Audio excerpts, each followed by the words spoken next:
Hello everyone, welcome to this channel. This video is in three languages: English, Marathi and Hindi.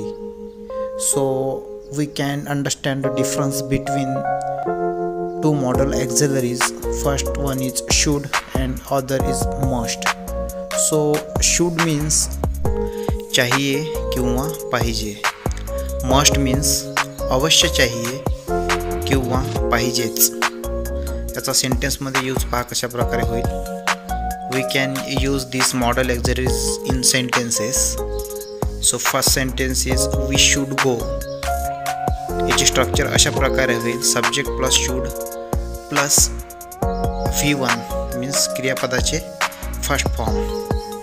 आणि मराठीमध्ये ते sentence अशा प्रकारे होईल. तुला जायला पाहिजे किंवा तुम्हें जाना चाहिए.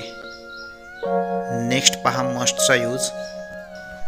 So must is use in sentence this type of you must go means तुला जायला पाहिजे. किंवा इन हिंदी तुम्हें अवश्य जाना चाहिए. याचे स्ट्रक्चर अशा प्रकारे होईल. Subject plus must plus V1 means क्रियापदाचा first form. Friends, if you like this, don't forget to subscribe this channel.